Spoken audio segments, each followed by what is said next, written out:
Un privilegio contar con todos ustedes hoy aquí en el auditorio del LATU y sobre todo es un privilegio por la situación, lo que nos convoca el día de hoy, que es la presentación de este libro, este nuevo libro del doctor Luis Alberto Lacalle Herrera.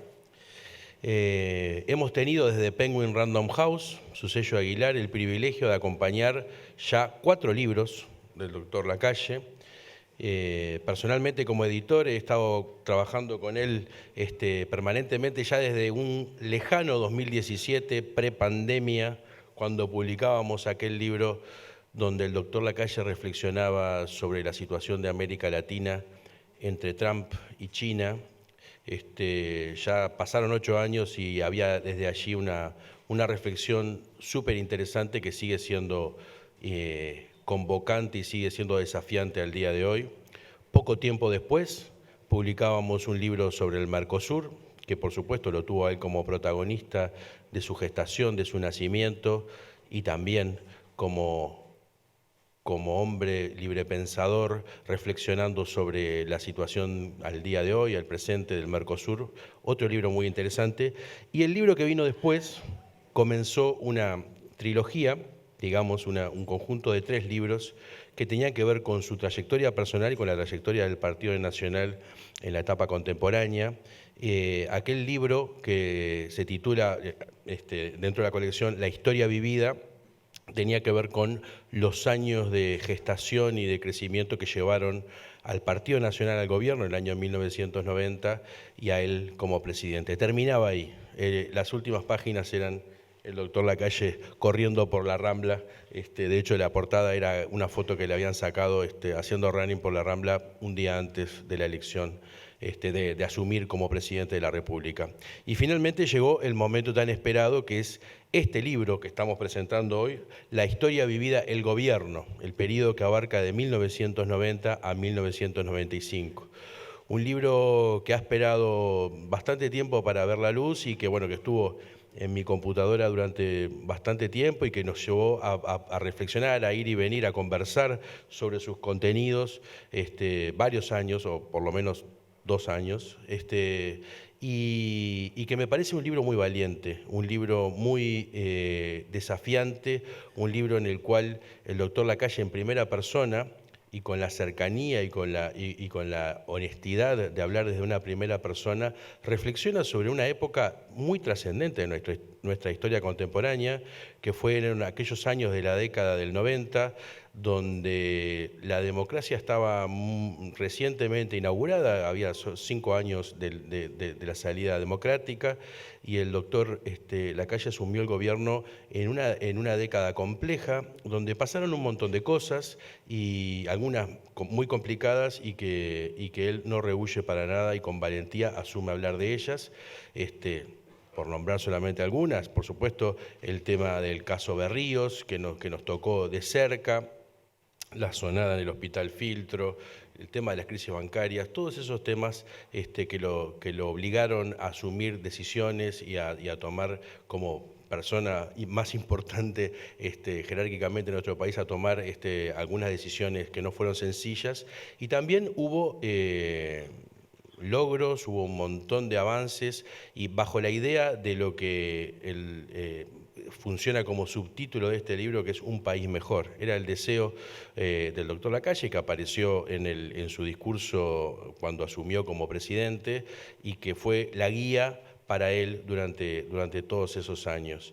Es un libro entretenido, que está escrito sin perder rigurosidad, de una forma muy amena, y que nos hace, como digo, reflexionar sobre una época muy importante también para la configuración de lo que somos hoy. Ahí en la contratapa escribíamos algo como así: un texto apasionado, valiente y comprometido, que propone una mirada inquisitiva a nuestra identidad como sociedad, para reflexionar sobre hechos que aún forman parte del presente. La dedicación y entrega que el doctor Lacalle Herrera puso en su labor como gobernante se reflejan en cada página, dando cuenta de su profundo compromiso con el país. Su ambición era, al final su gestión, entregar un país mejor. Este libro es testimonio de ese esfuerzo. Y creo que se logró, y que este libro se convierte en un documento imprescindible para entender eso que damos en llamar muchas veces historia reciente. Por lo cual celebramos que exista este libro, invitamos enfáticamente a acercarse a él, a leerlo, a disfrutarlo y a reflexionar con él. Y para hacer este puntapié inicial y para darle la bienvenida a este nuevo libro, queremos invitar en primer lugar y agradecerle la deferencia de haber aceptado nuestra invitación al periodista de enorme trayectoria, profesor de periodistas, Tomás Lin, para comenzar esta conversación. Muchas gracias.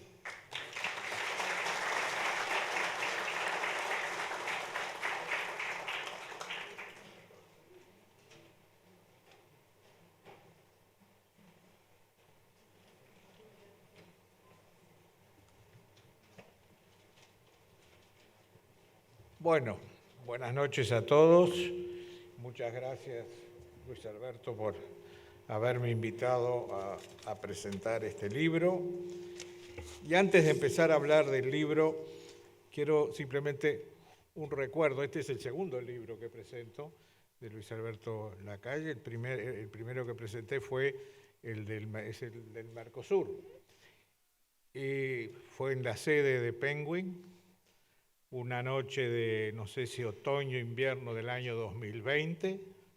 Estábamos los dos presentadores y el autor en una mesa muy grande, con una distancia muy grande entre uno y otro, el que filmaba el Zoom y dos personas de Penguin, nada más. Allá en Colonia y Río Branco, la calle vacía, era plena pandemia. Entonces, la verdad, creo que es bueno celebrar esta presentación acá, en este lugar amplio, lleno de gente, porque la presentación de un libro siempre es algo para celebrar.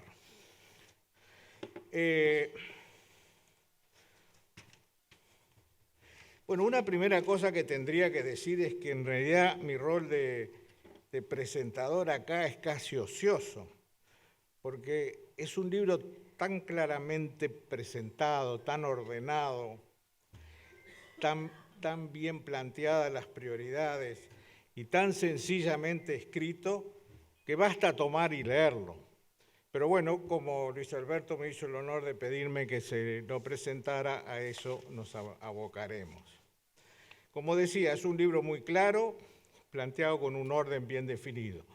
La primera parte es muy cronológica, la segunda es más bien temática. Y buena parte del libro es producto de su propio relato, de cómo cuenta él, casi como si fueran memorias, lo que hizo en aquellos años, ¿no? Los 5 años de gobierno. Es casi como escucharlo cuando habla, pero también intercala documentos, discursos propios y de terceros, informes de expertos y textos que amplían y fundamentan lo que él quiere decir. Es cronológico porque empieza con el día de su triunfo electoral, pasa luego a explicar cómo fue el proceso de transición, con las oficinas montadas en el Parque Hotel, y finalmente el día de su asunción. En esos capítulos, ¿no?, que serían un poco todavía el de la celebración del triunfo, el autor deja en evidencia que no se engaña, que sabe que su triunfo está condicionado por no contar con la mayoría absoluta. Hay que recordar que en aquellas elecciones del 89 no había ni internas ni doble vuelta. Por lo tanto, si bien su partido sacó más votos que los otros, Partido Colorado, Frente Amplio, el Nuevo Espacio, igual no había obtenido la mitad más uno, ¿no?, con lo cual sí llegaba a la presidencia, pero no tenía la mayoría parlamentaria. Además, dentro de su partido era el que había sacado más votos. Había otros candidatos a presidentes que también competieron y que no todos tenían la misma visión que él en muchos temas. Por lo tanto, esa etapa inicial, el objetivo era no solo preparar las medidas con las cuales empezar a gobernar desde el 1 de marzo, los famosos, no me acuerdo cuántos días los tenías contados, sino buscar los acuerdos para que esas medidas tengan apoyo. Y ahí lo que me llamó mucho la atención es cómo para encarar esos acuerdos él maneja mucha tenacidad y también mucho realismo. Estaba muy decidido a tratar de lograr que la mayoría de lo que él proponía como gobierno y tal cual lo proponía saliera. Pero también tenía esa dosis de realismo que lo llevaba a tener que acordar y negociar con quienes estaban dispuestos a darle la mayoría. La segunda parte del libro, que es la más extensa, es temática porque es un cuidadoso repaso de los logros y también de los fracasos que tuvo su gobierno. En eso es un libro muy honesto. Habiendo sido un poco el protagonista, celebra lo que consiguió, pero también explica los fracasos, aquello que quería lograr y no pudo. Y de esto lo voy a insistir más adelante, no facilita justificaciones y tampoco hay rencores en eso. Hay un muy buen capítulo sobre cómo se manejó la economía en ese periodo, en un gobierno que arrancó con una situación muy compleja y que le dará mucho trabajo de enderezar. Recibe una inflación muy alta, 95%, que además se le va hasta 134 en muy poco tiempo, pero para cuando termina el gobierno la llega a bajar a 44%, y además, bueno, siguió bajando a partir de ahí, o sea que ya la dejó, como quien diría, en bajada, ¿no? Es muy interesante el capítulo sobre las negociaciones para refinanciar la deuda externa. Era todo un tema a nivel mundial en esa época, y además a Uruguay lo afectaba particularmente. Hubo ahí un trabajo arduo, imprescindible, posible solo en manos de expertos, y ahí destaca el trabajo de todo un equipo liderado por Nicolás Herrera. Asimismo interesante, muy interesante, el trabajo de desregulación, el recorte de trámites engorrosos, a veces duplicados, costosos e innecesarios, que bueno, fue recortando y eliminando, y algunos hasta el día de hoy siguen recortados, pero la compulsión a veces hace que esos avances se retrocedan y siempre uno está de vuelta tratando de pensar quién se encargará del próximo recorte. Como todo gobierno que respeta el Estado de Derecho y las instituciones democráticas, Lacalle le dio mucha importancia a las relaciones entre el Poder Ejecutivo y el Poder Legislativo, que no fueron relaciones fáciles, dado cómo quedaron compuestas las dos cámaras. Y ahí hace una reflexión muy interesante sobre cómo en su origen el rol del Parlamento respecto al Ejecutivo, especialmente en los tiempos en que el Ejecutivo era el monarca, digamos, era opuesto al de ahora. Quien antes controlaba que el gobierno no gastara y por lo tanto protegía los intereses de los pagadores de impuestos era el Parlamento. Ahora, en este caso, es el gobierno quien intenta mantener el presupuesto bajo control y el Parlamento quien agrega nuevos gastos. Como dice textualmente Lacalle, cuidado de las finanzas de un lado, del otro mano abierta. También fue un gobierno que impulsó cambios en materia educativa. Pese a la enorme resistencia, todavía persiste, de los sindicatos de docentes con posiciones realmente profundamente conservadoras.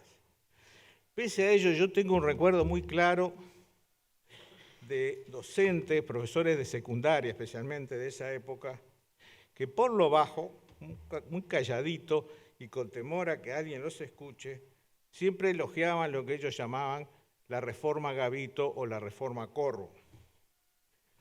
El INJO es otro creación de esa época y que creo que es muy importante, donde además se creó un instrumento que hoy ya casi no tiene sentido, pero que en su momento cumplió con creces su fin, que fue la famosa tarjeta joven, que de alguna manera introdujo a la gente joven a moverse en la economía y en el mercado.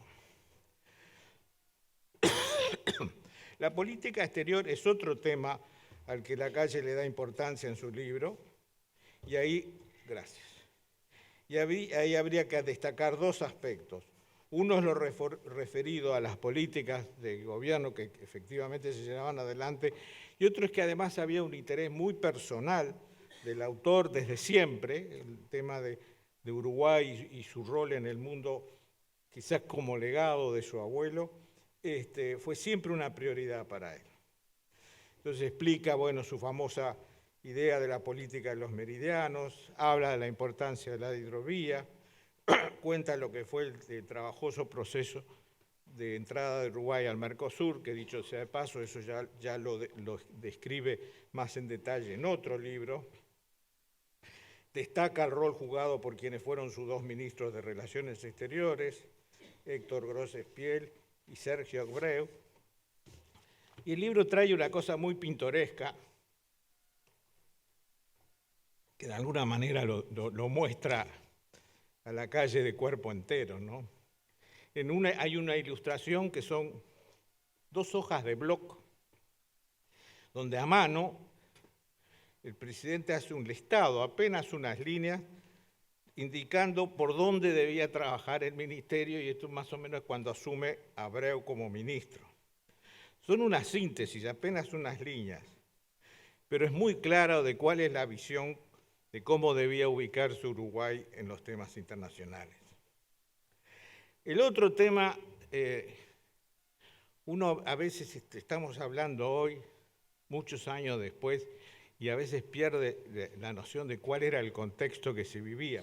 Pero un tema muy importante fue la relación del gobierno con las fuerzas centrales, con las Fuerzas Armadas, ¿no? Y en ese sentido, vuelvo a decir, hay que tener en cuenta el contexto. El país llevaba 5 años de democracia, las secuelas de la dictadura estaban aún presentes. Meses antes de asumir, el país se había pronunciado en un referéndum a favor de la vigencia de la ley de caducidad. Y eso, que todavía era muy cercano, el shock que implicó ese referéndum, de alguna manera lo ayudó al gobierno porque enfrió el tema, por un tiempito nomás, pero enfrió el tema. Pero hubo otras cosas que generaron tensiones, y algunas el propio Lacalle las promovió porque pensó que era el momento de empezar a jugar un poco más fuerte en cuanto al mando civil respecto a las Fuerzas Armadas.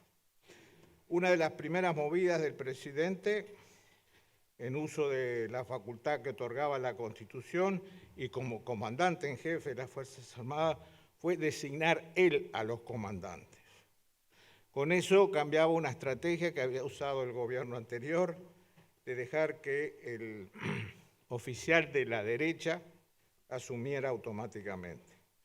Quizás, bueno, ese primer gobierno recién salido de la dictadura buscó una manera más neutra de manejar el tema, no había intervención desde el gobierno, el ascenso era automático, y Lacalle entendió que esa etapa ya había terminado. Y ahí dio un paso sutil pero muy firme en un proceso de lo que era la consolidación de la democracia. Yo creo que un paso necesario y además de mucha valentía.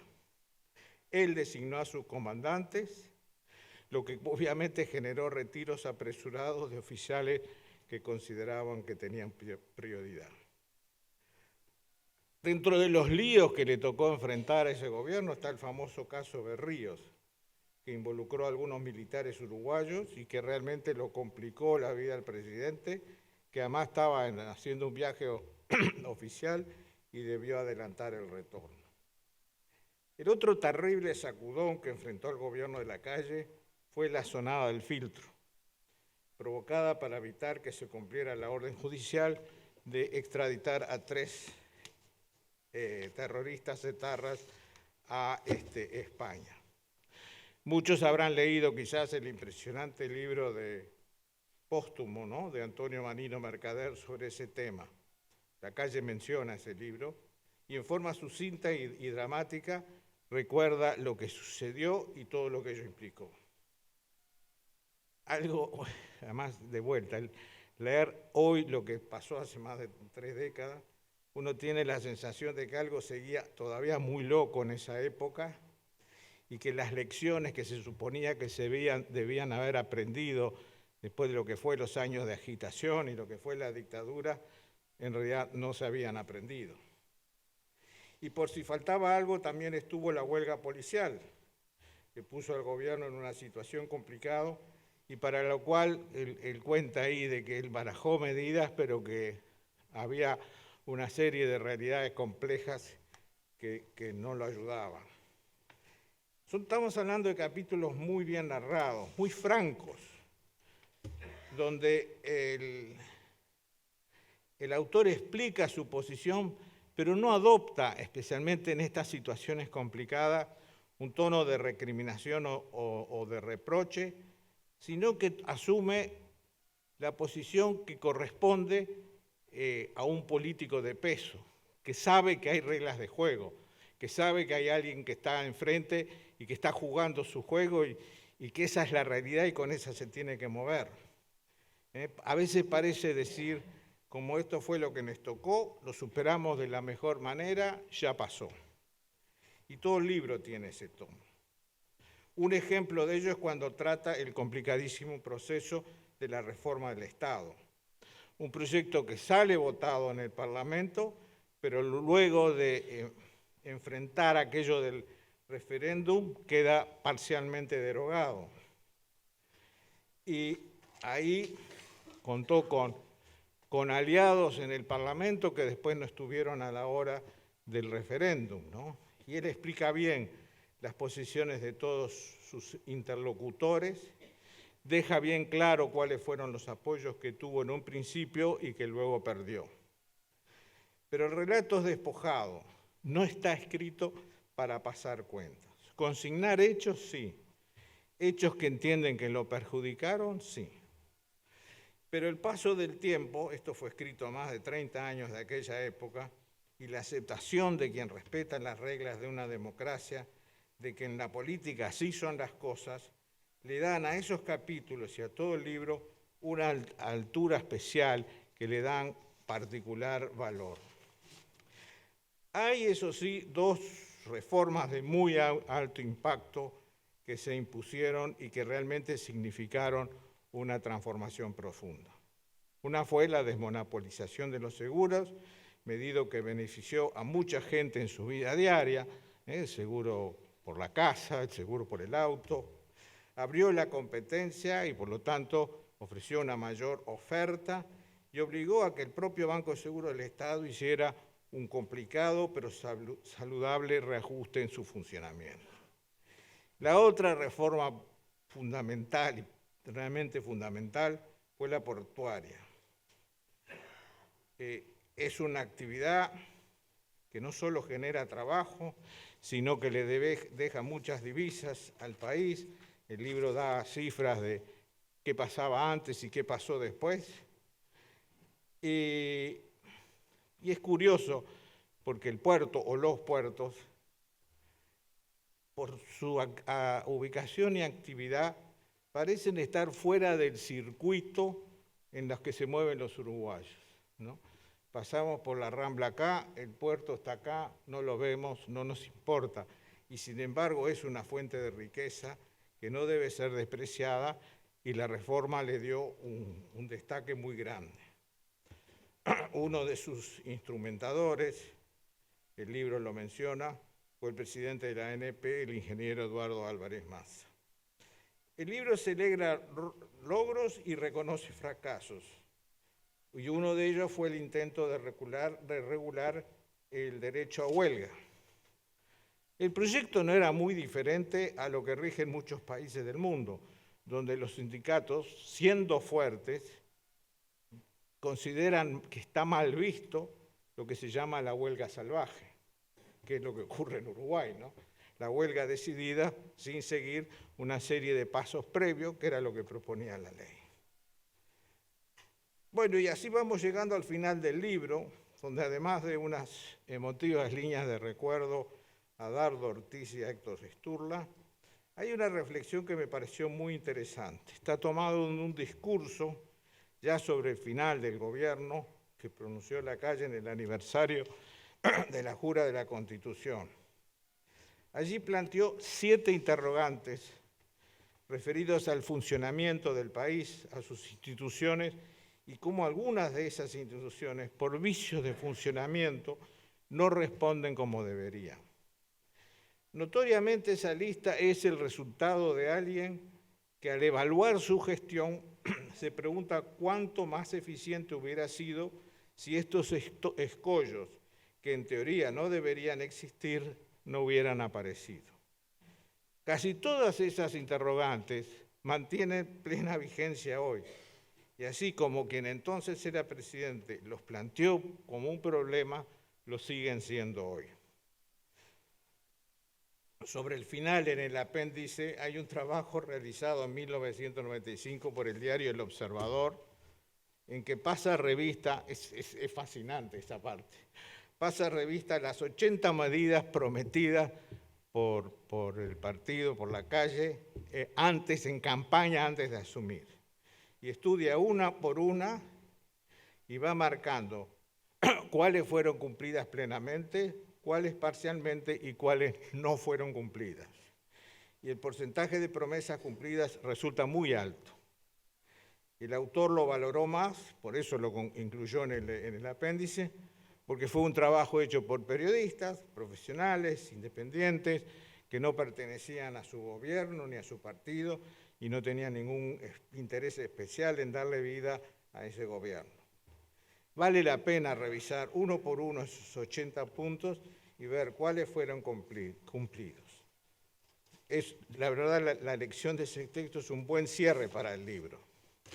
Leer hoy lo que se hizo hace 3 décadas es muy removedor, porque hoy ya estamos despojados del calor y el clima y la atmósfera de aquel momento.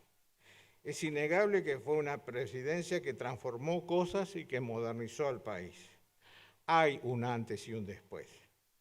Mucho de lo hecho entonces quedó, lo cual es un reconocimiento a que esas medidas eran necesarias.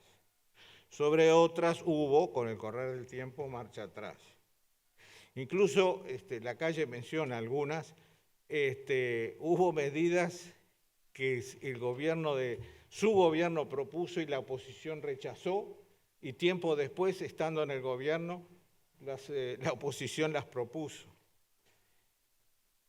Lo que queda claro es que el gobierno de Lacalle hizo el diagnóstico correcto de qué problemas tenía el país y dónde estaban las soluciones. En ese sentido, no se achicó. Como resultado, y visto en retrospectiva, también dejó en evidencia, no era su intención, pero dejó en evidencia dónde estaban los límites, hasta dónde se podía llegar. Había una frontera de lo posible, marcado por un país que en muchas cosas era temeroso del cambio, y era conservador y era cómodo donde estaba. Y eso Lacalle y el gobierno de Lacalle lo vivió en carne propia. Acaba de terminar, el 1 de marzo, el gobierno de coalición, un gobierno que tuvo y actuó a partir de una agenda muy clara y que obtuvo resultados interesantes. Pero quizás como parte de lo aprendido de aquella experiencia, eligió sus batallas y sobre ciertas áreas que exigían reformas y modernizaciones, evitó entrar. El libro es muy recomendable. Es un libro muy personal, tiene algo del libro de memorias. Es fácil de leer, es sólido. Ofrecerá material para analistas políticos e historiadores.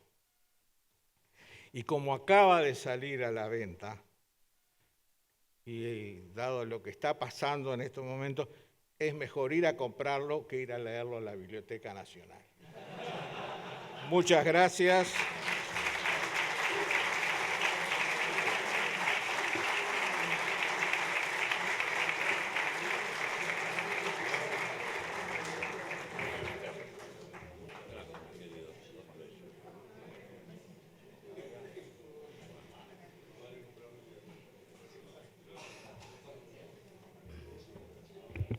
Me gustaría comenzar estas palabras con un recuerdo para Enrique Braga Silva, Guillermo García Costa y Antonio Mercader, que no nos acompañan.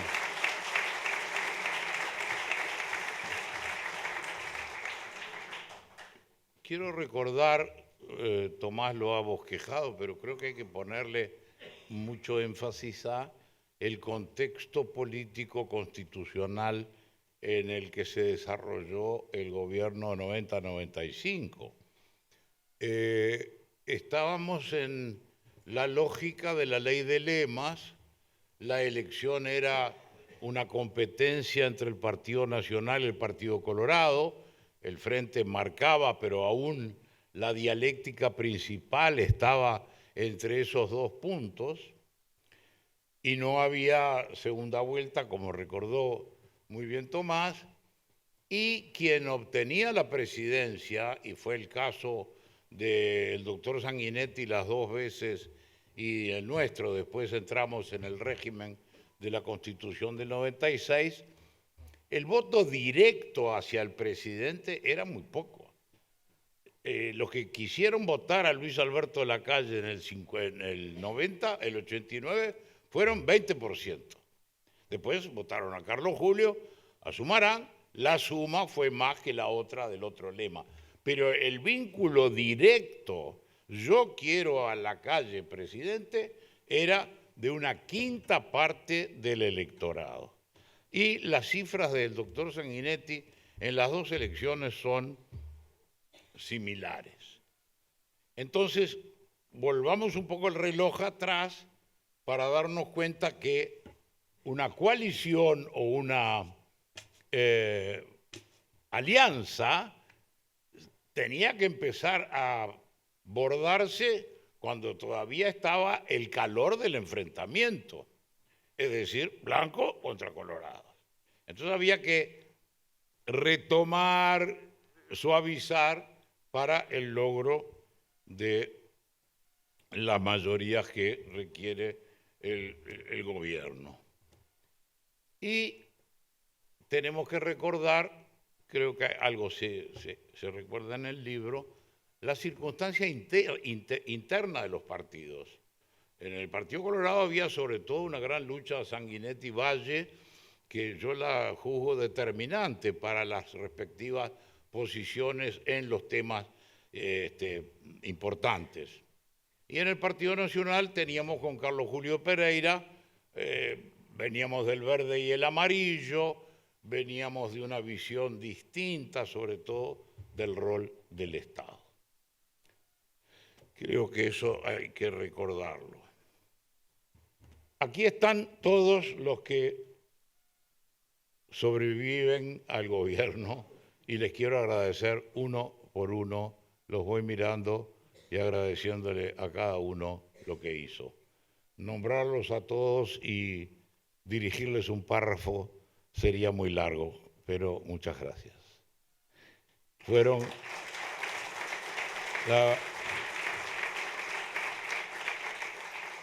la tarea de gobernar no es individual, es esencialmente colectiva. Y los equipos nacieron en el Oribe fundamentalmente porque teníamos que enfrentar varias concepciones, opiniones recibidas como buenas. El Partido Nacional no puede ganar, primera. Pero si gana, no tiene gente. Y si gana y tiene gente, pero no saben gobernar. Bueno, creo que los que están aquí y el resultado demuestra que ganamos, teníamos la gente y gobernamos bien. Creo que queda bien claro.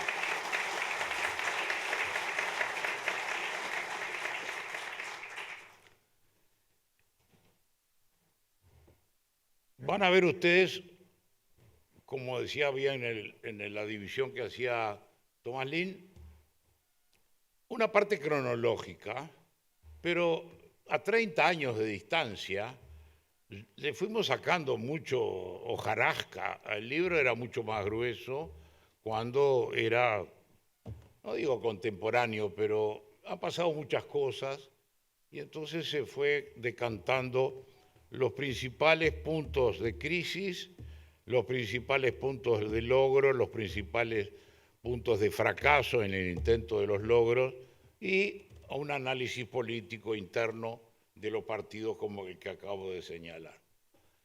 A nosotros el herrerismo nuevo, el segundo herrerismo que le llamamos, que nació con el Consejo Nacional Herrerista y que se fortaleció con el aporte de Dardo Ortiz y se convirtió en herrerismo simplemente, tenía dentro de sí algunas ideas motrices distintas de la mayoría de ese momento del partido. Es decir, nosotros veníamos de una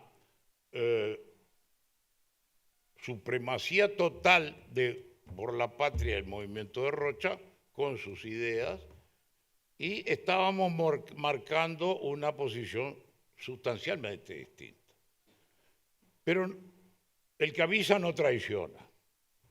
Y eso se supo desde la actuación en el Senado, en donde marcábamos muchas de las cosas que luego fueron actividad gubernativa, se marcó desde el Manuel Oribe, se marcó desde la propuesta. Quiero recordar especialmente, le va a hacer gracia, pero el tamaño de la propuesta. 16 hojas en papel de diario porque no teníamos mucha plata, fue nuestro programa de gobierno. Y cada vez que miro para atrás me alegro más de no haber editado una guía de teléfono de buenos propósitos, porque era pura carnadura y había sido elaborado en la base o sobre la base de justa y posible, que son dos parámetros a los que nos ceñimos. Lo posible como contrario a lo imposible y a la mentira, por lo tanto, y lo posible como la esencia de lo justo. Lo imposible es injusto porque es imposible y es mentira. Y creo que si uno analiza las páginas aquellas de la respuesta nacional, puede ver que es todo justo, eso es una categoría filosófica, pero es posible, que para mí es donde es más justo. En ningún momento se dice solucionar el tema tal. Se va procurando las cosas que creíamos que estaban al alcance de la mano. Y lo creíamos de buena fe. Después la realidad se encarga de decir cuán iluso era ese pensamiento. Entonces, sin que esto implique creer que nosotros teníamos una especie de versión desde el cielo de lo que tiene que ser el partido, sigo creyendo, con todo el respeto por mis compañeros de los otros sectores, a quienes nunca critiqué, nunca hablé mal de nadie del partido porque me lo pidió Wilson y yo le cumplí a Wilson, pero creo que el partido recuperaba ciertos ejes de conducta, de los cuales vamos a hablar inmediatamente. Nos presidió el bien común. Creo que esos párrafos de las primeras páginas, sin pretensiones filosóficas, pero Durán Martínez ha elaborado mucho más en el libro sobre el gobierno que editó el Partido Nacional. Nuestra filosofía era cristiana en su origen, antropocéntrica, con el bien común como categoría y sobre todo marcando a la institución estatal como subsidiaria. Creo que ahí están las ideas centrales que movieron a nuestros compañeros de trabajo, que fueron los que realmente le dieron carnadura a este esqueleto de propuesta gubernativa. Y ese pequeño compromiso de 16 páginas en papel de diario tuvo una prueba del 9, como se hacía en la escuela, con el reportaje del observador que figura en las últimas páginas, en el anexo. Yo creo que ningún gobierno que yo conozca ha sido sometido al examen, como en el liceo, como en preparatorio, como en facultad, de periodistas independientes que cuando llegaron al reportaje, que fue la última semana de febrero del año 95, de un portafolio sacaron las 16 hojas, todas marcadas por ellos, y empezaron en voz alta a hacer ese score, ese balance que da 65% de cumplimiento, que nos llena de orgullo y para mí fortalece el concepto de que los candidatos tienen que explicarle a la gente en 3 hojas lo que quieren hacer, no en una guía de teléfono. Me parece que eso va a mejorar grandemente la apreciación de las candidaturas, porque al que le piden que lo ponga en 3 o 4 hojas, tiene que ser muy cierto y muy certero. Se diluye la promesa cuando es demasiado grande o demasiado extensa. Sobre los resultados le pedimos a la generosidad de Jorge Caumont, que nos alegra con su presencia, que hiciera un análisis exterior, una sindicatura. ¿Por qué? Porque yo no entiendo mucho de economía, es notorio, y creo que la mayoría de los dirigentes políticos tenemos ciertas ideas, pero recurrimos a los que saben, y acá están los que supieron y aportaron. Pero queríamos como una especie de análisis externo, y Jorge Caumont hizo una tarea que le estaremos siempre agradecida, cuando desembarcó con las páginas que escribió, y sobre todo con las gráficas. Se lo tendremos que estar permanentemente agradecido, y es, yo digo, una de las partes importantes del libro, porque los datos mejoraron, los datos económicos mejoraron, todos ellos. Aumentó el salario real, aumentó la ocupación, bajó la inflación. Todos, y ustedes los van a ver allí, son datos ajenos a la pasión política que pueda estar escribiendo. Es más, y quiero tener un recuerdo para Ricardo Arriazu y Ricardo López Murphy, que argentinos ellos vinieron generosamente a dar una mano, cuando, como gusta decir Ricardo Arriazu, ingresamos en el círculo virtuoso del descenso de la inflación, y hacemos la gráfica de Jorge Caumont, la seguimos a través del gobierno de Sanguinetti, que continuó el círculo virtuoso.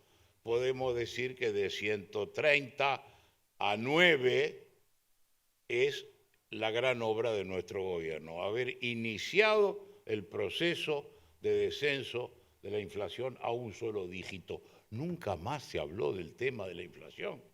Es más, como toda cosa buena, la gente la da por asumida y no vale ni electoralmente, como acaba de demostrarse. Pero es una gran conquista del país, pero la comenzaron estos señores que están aquí y los que no están también.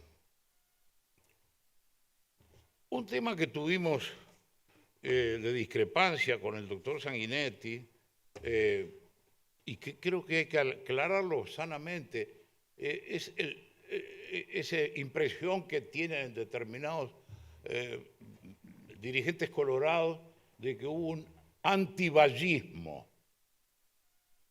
Yo confieso que yo no soy anti nada. Bueno, y si soy anti, son 2 o 3 cosas que ustedes se las imaginan y no tengo por qué explicitarlas. Pero lo que hacíamos nosotros era la prueba de ¿sirvió o no sirvió? En 1911 se establece la obligatoriedad del seguro de automóvil para el Banco de Seguros. ¿Servía? Es decir, no veníamos filosóficamente, veníamos como ciudadanos. El seguro del automóvil. Había que hablar con el diputado, eso era obvio. Esa era nuestra tarea cuando éramos diputados de libretita, que lo fui y lo acepto y nunca me avergoncé de ello. Las jubilaciones y los trámites, mire, sabe que salió a evaluación. Ah, muchas gracias, diputado. Y va a ir a no sé qué. Bueno, ustedes saben cómo funcionaba. No era que fuéramos antivallistas. Esa ley era de Valle y Ordóñez propiamente, pero no estábamos en contra. Estábamos en contra de que era malo para la gente. Es decir, todo el análisis crítico del Estado que hicimos partía de la base de que no había cumplido quizás la buenísima intención que tuvieron cuando edificaron ese Estado. Nadie va a creer que lo hicieron a propósito, para jorobarnos. Y además no fueron votos solamente del Partido Colorado, fueron votos del Partido Nacional, sobre todo en el año 31, cuando se crean CAP. Es decir, nadie lo hizo para que la sección cemento perdiera 20 millones de dólares por año. No lo hicieron por eso, pero nosotros hicimos al revés. ¿Está bien? No. ¿Da resultado? No. ¿Es un costo? Sí. Bueno, vamos a hincarle diente de la manera que nosotros entendimos. Se podrá discrepar con el instrumento de la Ley de Empresas Públicas, pero cuidado, la intención no era ir contra una tradición colorada y vallista, era decir, no sirve, vamos a seguir pagando caro, vamos a seguir perdiendo dinero.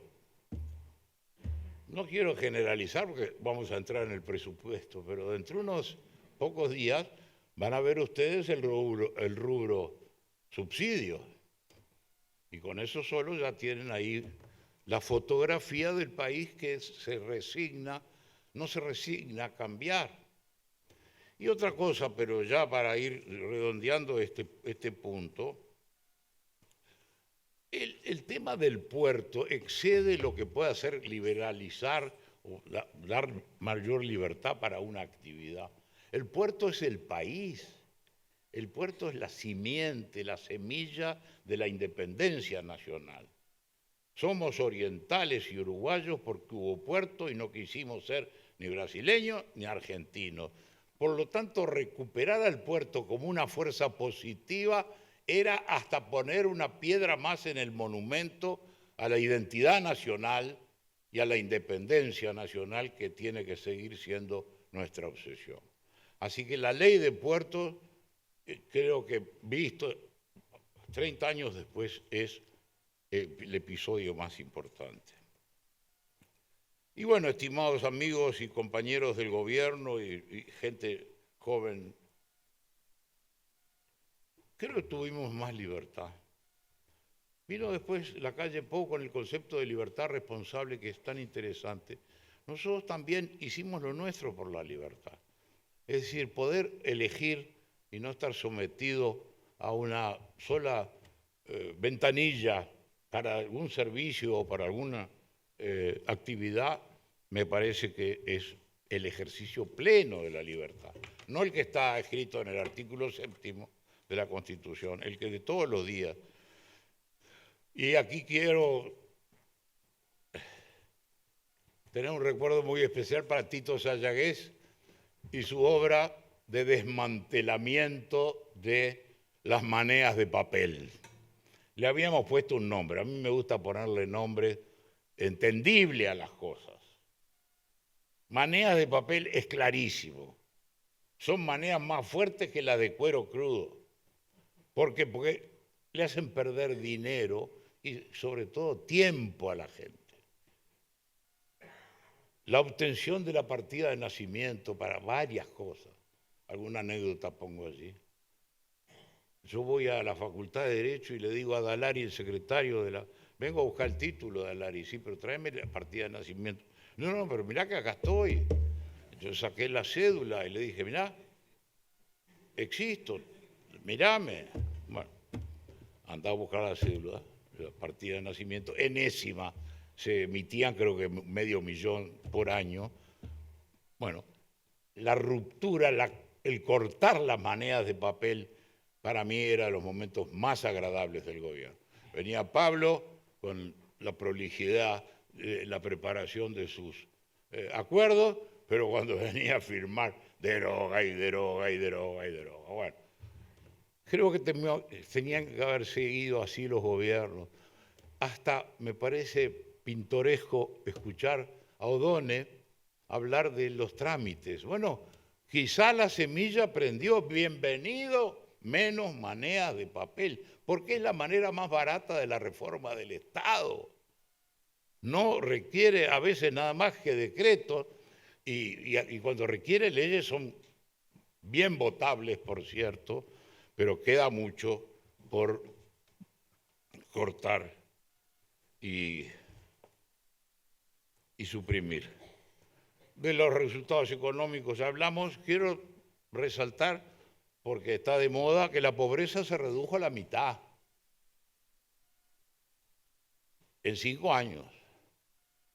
Y eso creo que es uno de los galardones que los ejecutores de las políticas que están acá, no está mi hermana Inés, que fue una de las principales actoras en eso, actrices en esa tarea, pero se logró bajar a la mitad la pobreza. O sea que los neoliberales y todos los adjetivos que nos quieran colgar del pescuezo, nosotros aceptamos solo el de nacionalistas, también tuvo su resultado, y ni que hablar de la vivienda y todos esos logros que tenemos que recordar. Y los fracasos, bueno, los fracasos ahí están relatados, hasta mencionando lo que yo puedo haber cometido de errores. Quizás tenía que haber hablado más, dialogado más, surcido más, pero lo del OEPS, la reforma de seguridad social, desafía el concepto del patriotismo y del bien común. El 15 de marzo del 90 presentamos nuestro proyecto de reforma de la seguridad social, a los 15 días de iniciar el gobierno. 4 veces lo cambiamos, 4 veces fue rechazado.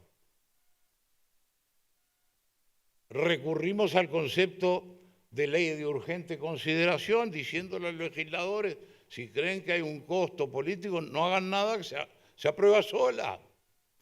No van a levantar o bajar la mano para que le digan contra los jubilados. El senador Batalla mocionó y obtuvo el levantamiento de la urgencia. Así terminó nuestro gobierno.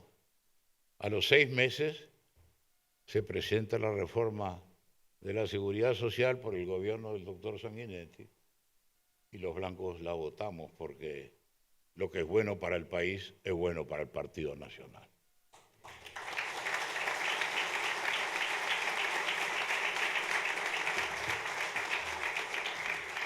Bueno, y ya se me fue muy largo. Una anécdota porque Tom también lo mencionó. El 18 de julio del 94, ya terminando el gobierno, yo me autonombré para hablar en la plaza Matriz para plantear temas que yo pensaba que iban a ser la agenda futura.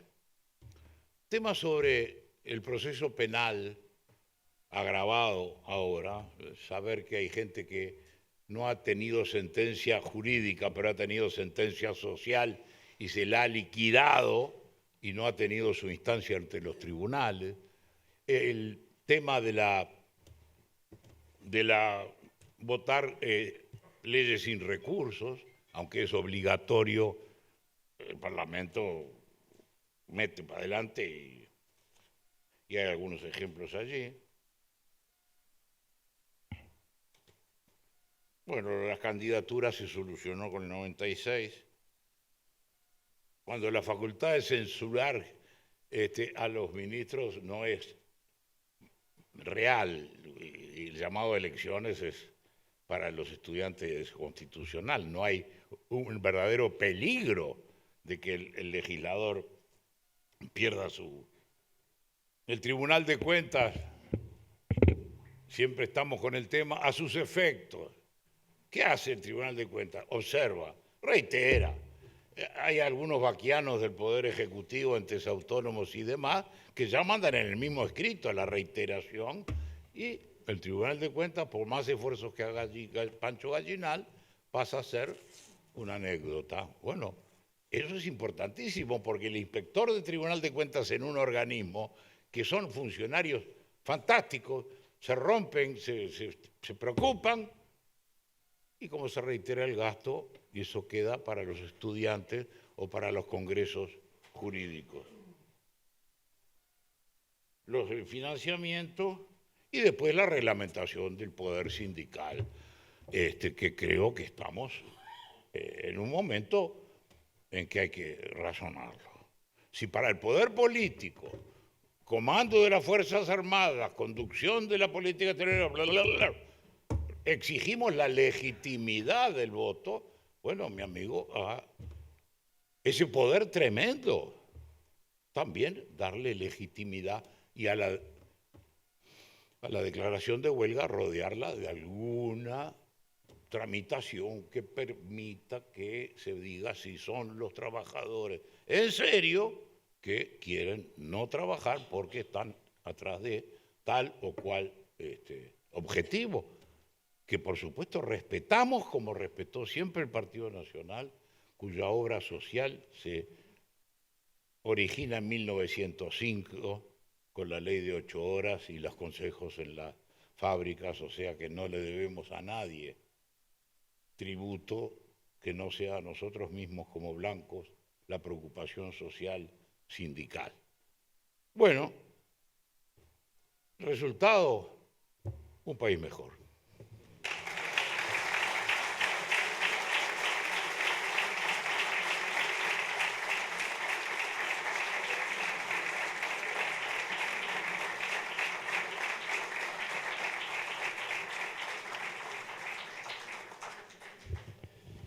Les reiteramos el agradecimiento a todas y a todos por la presencia y les comentamos que el doctor Lacalle va a estar firmando libros para aquel que lo desee hacia afuera.